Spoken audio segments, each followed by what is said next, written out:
நீங்கள் மகிழ்ச்சியாக இருப்பதற்காகத்தான் படைக்கப்பட்டிருக்கிறீங்க. நீங்கள் கண்டிப்பாக மகிழ்ச்சியாகத்தான் இருப்பீங்க. நம்முடைய மகிழ்ச்சியை பாதிக்கக்கூடிய கண்ணுக்கு தெரியாத சக்தியை பற்றி தான் நம்ம இந்த வீடியோவில் பார்க்க போகிறோம். ஒரு கண்ணுக்கு தெரியாத சக்தி நம்ம மகிழ்ச்சியையும் துன்பத்தையும் தீர்மானிக்குது. அதனால் இந்த வீடியோ ஃபுல்லாக பாருங்கள். இந்த வீடியோ உங்களுக்கு கண்டிப்பாக யூஸ்ஃபுல்லாக இருக்கும். இந்த வீடியோ அறத்தை பற்றிய வீடியோ.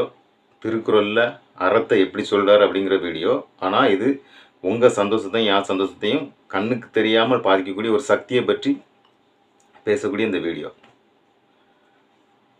கண்ணுக்கு தெரிகிற சக்தி நம்ம சந்தோஷத்தை தீர்மானிக்கக்கூடிய கண்ணுக்கு தெரிகிற சக்தினா என்ன?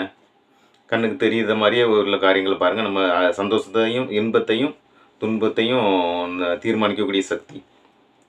நம்ம சண்டை சச்சரவு இல்லாமல் இருந்தோம்னு வைங்களேன், அது சந்தோஷமாக இருக்கும். அது கண்ணுக்கு தெரியக்கூடியது.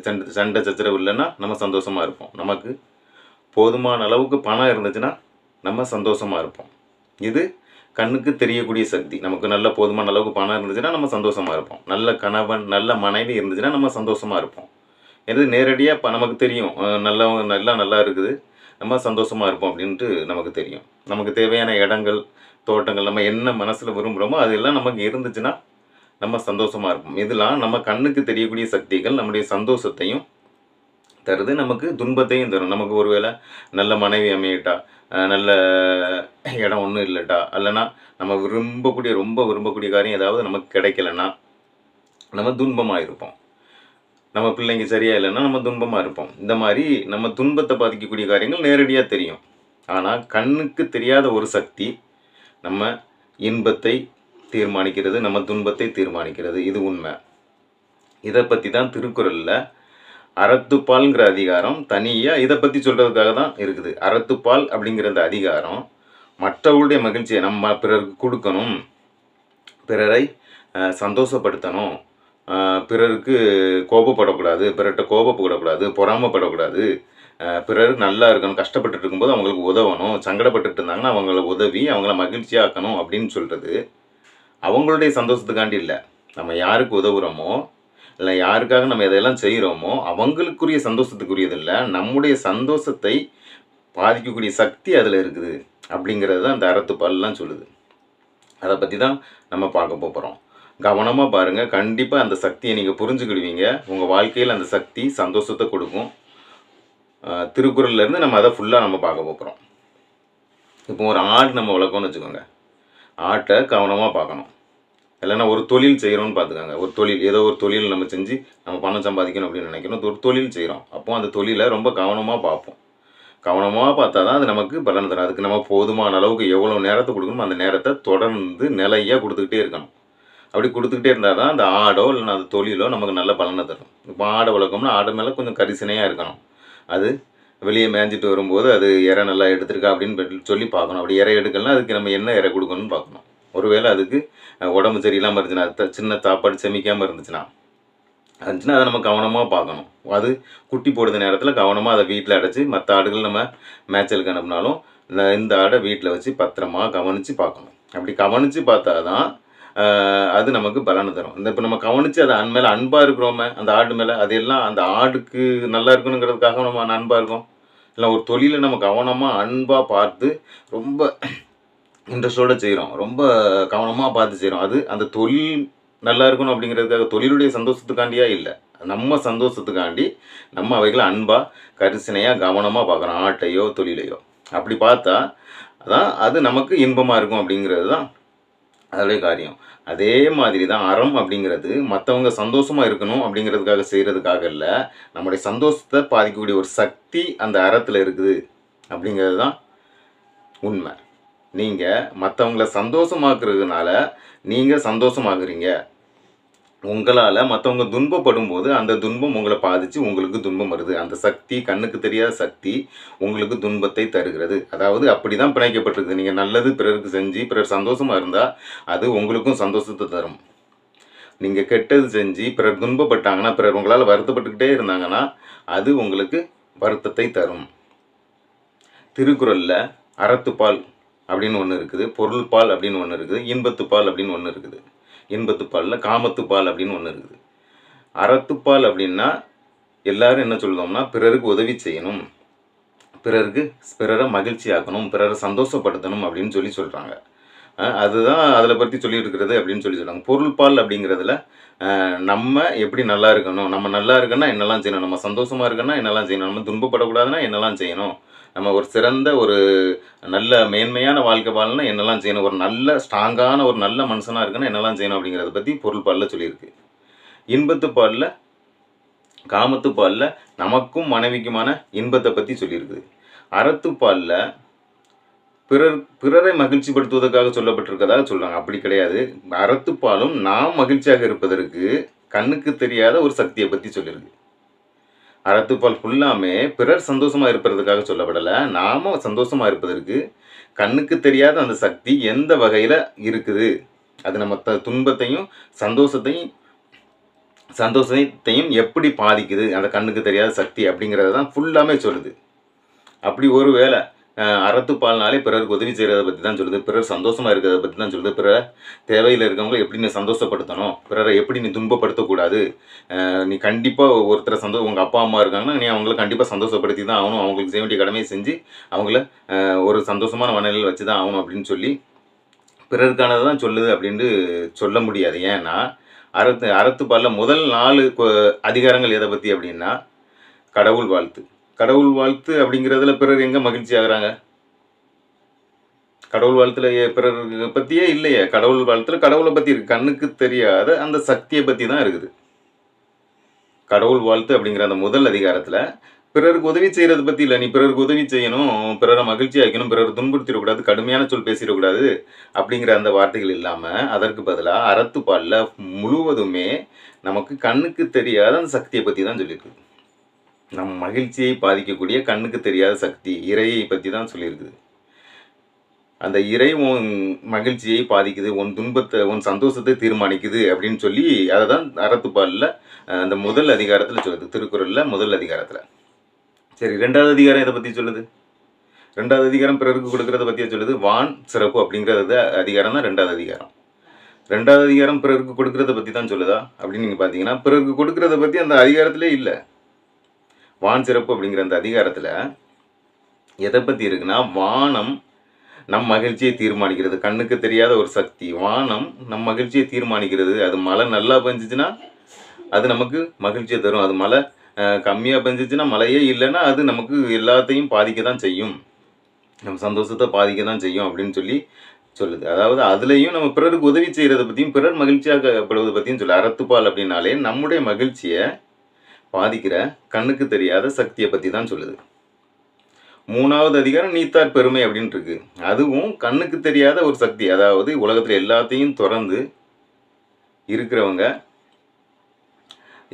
பற்றி சொல்லுது. அதுவும் கண்ணுக்கு தெரியாத சக்தி, நமக்கு உதவுவதை பற்றி, நம்ம அவங்கள சார்ந்து இருக்கணும், நம்ம அவங்களுக்கு உதவணும், அதனால நமக்கு சக்தி கண்ணுக்கு தெரியாத சக்தியை பற்றி தான் சொல்லுது.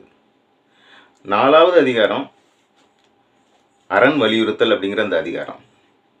அதை நீங்கள் பார்த்தீங்கன்னா அதில் பிறருக்கு பிறர் சந்தோஷமாக இருப்பாங்க நீங்கள் கொடுக்கறதுனால அறத்துப்பாலில் அரண் வலியுறுத்தல் அப்படிங்கிற அந்த அதிகாரத்தில் நீங்கள் பார்த்தீங்கன்னா, அந்த அதிகாரத்தில் எங்கேயுமே நீங்கள் பிறருக்கு உதவுறதுனால பிறர் சந்தோஷமாக இருப்பாங்க அப்படிங்கிறத வலியுறுத்தவே இல்லை. அந்த அதிகாரம் ஃபுல்லாமே நீ சந்தோஷமாக இருக்க, நீ செல்வத்தோடு இருக்க, நீ துன்பப்படாமல் இருக்க, நீ மகிழ்ச்சியோடு இருக்க, உன் கடைசி காலம் மகிழ்ச்சியோடு இருக்கணும்னா நீ அறத்தை செய் அப்படின்ட்டு தான் சொல்லுது. அந்த அரண் வலியுறுத்தல் அதிகாரம் ஃபுல்லாத்தையும் நீங்கள் வாசித்து பாருங்கள், கண்டிப்பாக வாசிங்க. அந்த அதிகாரத்தில் நம்ம சந்தோஷமாக இருக்கக்கூடிய அந்த காரியத்தை பற்றி தான் பேசுது. கண்ணுக்கு தெரியாத சக்தி, நம்ம சந்தோஷமாக இருக்கக்கூடிய உதவக்கூடிய சக்தியை பற்றி தான் நம்ம அந்த அரண் வலியுறுத்தலில் நீங்கள் பார்த்தீங்கன்னா உங்களால் புரிஞ்சுக்கிட முடியும். அது நம்ம மற்றவங்களுடைய சந்தோஷத்தை பற்றி சொல்லலை, நீ அரண் செய்வதனால நீ சந்தோஷமாக இருக்க, அது ஒரு உதவியாக இருக்குது அப்படிங்கிறத பற்றி தான் சொல்லுது. அதனால் நாம் பிறரை மகிழ்ச்சியாக வைக்க முயற்சி பண்ணணும். நம்மை சார்ந்தவர்களை பிறரை மகிழ்ச்சியாக நம்மளால் துன்பப்பட்டு இருக்க நம்ம முயற்சி செஞ்சிடக்கூடாது, அவ்வளோதான். துன்பத்தோட நம்மளால் ஒருத்தர் துன்பப்பட்டு இருந்தாங்கன்னா அது நம்முடைய மகிழ்ச்சியை பாதிக்கக்கூடிய கண்ணுக்கு தெரியாத சக்தியாக இருக்குது. பிறர் நம்மளால் மகிழ்ச்சி அடைஞ்சாங்கன்னா அதுவும் நம்முடைய சந்தோஷத்தை பாதிக்கக்கூடிய ஒரு சக்தியாக இருக்குது. சந்தோஷம் அதிகமாகும். பிறர் மகிழ்ச்சியாக இருந்ததுன்னா அது நமக்கு சந்தோஷத்தை கொடுக்கும். கண்ணுக்கு தெரியாத சக்தி நம்ம சந்தோஷமாக இருக்கக்கூடிய ஒரு சூழ்நிலையை உருவாக்கி தரும். நம்ம பிறரை துன்பப்படுத்தினோம்னா பிறரை கடுஞ்சொல் சொல்லி துன்பப்படுத்தணும்னா வேற எப்படியாவது துன்பப்படுத்தணும்னா கண்ணுக்கு தெரியாத சக்தி நமக்கு அந்த ஒரு அமைப்பை உருவாக்கி தருது. நம்ம துன்பப்படக்கூடிய ஒரு அமைப்பை இந்த உலகத்தில் உருவாக்கி தருது. கண்ணுக்கு தெரியாத சக்தி, பிரபஞ்சம், இயற்கை, கடவுள் எப்படி சொன்னாலும் சரி, அது நம்ம துன்பப்படக்கூடிய ஒரு அமைப்பை இந்த உலகத்தில் நமக்கு அந்த நம்ம செஞ்ச அந்த வினையே அதை நமக்கு உருவாக்கி தருது. அதை தான் திருக்குறள் சொல்லுதாரு, நீ இனிமையாக இருக்க இந்த கரெக்டாக செய், இதை கரெக்டாக செஞ்சால் உனக்குரிய காரியங்கள் எல்லாம் இனிமையாக இருக்கும். கண்ணுக்கு தெரியாத சக்தி உன் காரியங்களை இனிமையாக வைக்கும். நீ பிறரை மகிழ்ச்சியாக வைக்கும்போது கண்ணுக்கு தெரியாத சக்தி உன்னை மகிழ்ச்சியாக வைக்கும். நாம் பிறருக்கு உதவி செய்வது, பிறரிடத்துல கரெக்டாக அவங்க வருத்தப்படாமல் இருக்கணும்னா என்ன செய்யணுங்கிறத யோசித்து கவனமாக செய்கிறது, ஒருத்தர் பிறர் கஷ்டப்பட்டுட்டு இருக்கவங்களை உதவி அவங்கள உயர்த்துறது, பிறர் மகிழ்ச்சியாக இருப்பதற்காக மட்டும் இல்லை, அது அந்த மகிழ்ச்சி நம்முடைய மகிழ்ச்சியை தீர்மானிக்கிறது. நம்புங்க, அது நம்ம மகிழ்ச்சியாக இருப்பதற்குரிய சூழ்நிலையை நமக்கு உருவாக்கி தருது. அதை தான் அந்த அறத்துப்பால் முழுவதுமே சொல்லுது. அறம் என்பது பிறருக்கு உதவி பிறரை மகிழ்ச்சியாக்குவது அப்படின்னா அறத்துப்பாலில் கடைசி அதிகாரம் 38வது அதிகாரம் ஊழ் அப்படிங்கிற அதிகாரம். அந்த ஊழ் அப்படிங்கிற அந்த அதிகாரத்தில் அறத்தை பற்றிய காரியங்களே இல்லை. அது பொருளை பற்றி, அதாவது நம்ம சந்தோஷமாக இருக்கக்கூடிய காரியத்தை பற்றியே இருக்கிறது மாதிரி இருக்குது. ஊழ் அதாவது தலை விதி அப்படிங்கிற அந்த அதிகாரம் கண்ணுக்கு தெரியாத ஒரு சக்தி நம்முடைய இன்பத்தை பாதிக்கிறது அப்படிங்கிறத பற்றி தான் சொல்லுது. ஒரு சக்தி நம்ம சந்தோஷத்தை பாதிக்குது, அதனால் கவனமாக இருங்க அப்படிங்கிறத பற்றி தான் சொல்லுது. இந்த ஊழ்ங்கிற அதிகாரத்தில் பொருளை பற்றிய காரியங்களே நிறைய இருக்கிறது மாதிரி தெரியுது. அப்போ அது பொருளில் வச்சுருக்கணும். ஊழில் என்ன இருக்குது, நீ ஊக்கத்தோடு இருந்து இருக்கணும், அப்படின்னா தான் உனக்கு பொருள் கிடைக்கும் அப்படின்னு சொல்லுது. உள்ள நீ சோம்பல் இல்லாமல் இருந்தால் தான் உனக்கு பொருள் கிடைக்கும் அப்படிங்கிற மாதிரி ஏன்னா அந்த பொருள் இருக்குது. நீ துன்பத்தில் தோன்றக்கூடாது, இடுக்கன் அழியாமை அப்படிங்கிற அந்த அதிகாரத்துக்குரிய பொருள் அந்த ஊழில் இருக்குது. அந்த ஊழில் அப்படி அந்த பொருள் சம்மந்தமான உள்ள காரியங்களே, நீ சந்தோஷமாக இருக்கிறதுக்கு வெளிப்படையாக தெரிகிற அந்த பொருளால் உள்ள காரியங்களை பற்றியே பேசுவது போல் இருக்குது. அப்போ அது பொருளில் வச்சுருக்கணும். ஆனால் அதை ஊழ் அப்படிங்கிறத தலைவிதி அப்படிங்கிற அந்த அதிகாரத்தை அறத்தில் வச்சதுக்கான காரணம் அந்த சக்தி, கண்ணுக்கு தெரியாத ஒரு சக்தி. அந்த சக்தி ஊழ் தலைவிதி அப்படிங்கிற அந்த சக்தி, கண்ணுக்கு தெரியாத சக்தி உன் இன்பத்தை பாதிக்கிறது. அது உன் இன்பத்தை எப்படி பாதிக்கிறது அப்படின்னு சொல்வதற்காக தான் வச்சிருக்குது. அதனால் நம்ம கண்ணுக்கு தெரியாத சக்தி நமக்கு உதவணும்னா, நம்ம இன்பமாக இருக்க ஒரு அமைப்பு உருவாக்கணும்னா நாம் மற்றவங்கள்ட்ட இனிமையாக இருந்து தான் ஆகணும். மற்றவர்கள் நம்மால் மகிழ்ச்சி அடையும்படி பார்த்து கொள்ள தான் சரி. மற்றவர்கள் நம்மால் மகிழ்ச்சியை இழக்காதபடி நம்ம பார்த்து கொண்டு தான் ஆக வேண்டும். அது நம்முடைய சந்தோஷத்தை பாதிக்குது. நீங்கள் அதை கரெக்டாக செஞ்சால் தான் நம்ம வாழ்வு கடைசி வரைக்கும், இப்பவுமே இருந்து கடைசி வரைக்கும் இனிமையாக சந்தோஷமாக இருக்க முடியும். நாம் அதில் தவற விட்டுட்டோம்னா, நம்ம அது இல்லை நமக்கு ஒன்றும் தெரியலையே, நம்ம மற்றவங்களை துன்புறுத்துறோம், மற்றவங்களோட பொருளை ஈஸியாக அபகரிச்சுக்கிறோம், இல்லைனா மற்றவங்க கஷ்டப்பட முடியாத வார்த்தைகளை நம்ம தொடர்ந்து சொல்லிக்கிட்டே இருக்கோம். பிரச்சனை இல்லை, அதுதானே என் குணம், இயற்கையான குணம், நம்மகிட்ட அதுதான் இருக்குது அப்படின்னு சொல்லி நம்ம என்ன தோணுதோ, நம்ம இயல்பாக என்ன தோணுதோ அதையே செஞ்சு மற்றவர்கள் அதனால் புண்பட்டுக்கிட்டே இருந்தாங்கன்னா, அதனால் நம்ம சந்தோஷம், உங்கள் சந்தோஷம் கண்டிப்பாக பாதிக்கப்படுது. உங்கள் மகிழ்ச்சி கண்டிப்பாக அதனால் தீர்மானிக்கப்படுது.